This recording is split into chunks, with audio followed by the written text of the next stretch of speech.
mean, look, regardless of what happens with Melo, you're right about Scott Perry.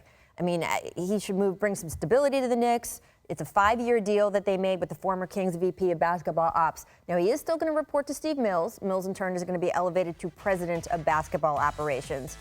And, guys, I got to say, I'm a huge Perry fan. I mean, Scott is just smart, personable.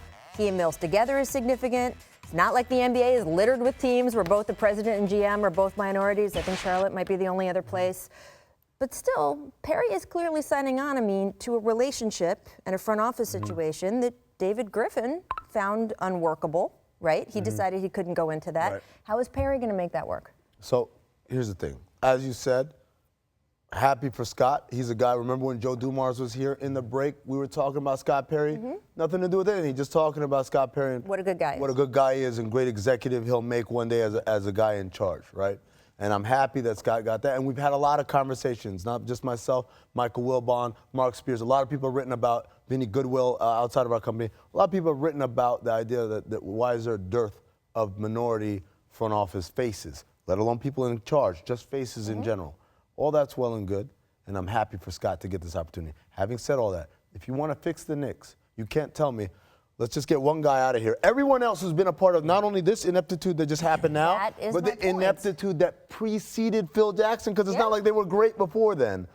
These characters have all been there. Workentine, Allen Houston, Steve Mills, they're all great people, but guess what? Scott Perry is a great guy, right? We just said what a great candidate he is.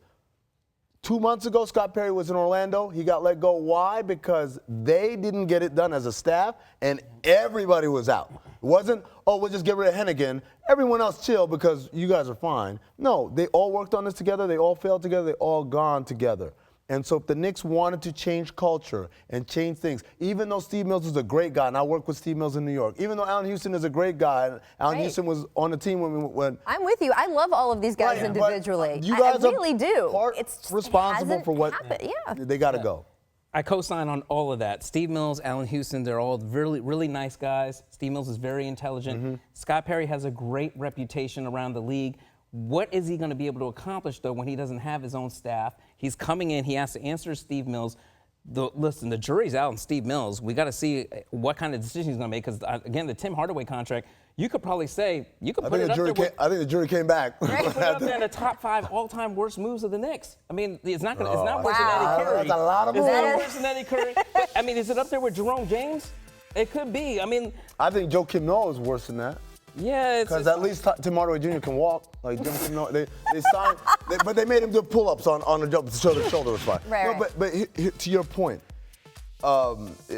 look, Steve Mills hasn't done anything to show, man, this dude really is hitting on some shrewd moves here and there.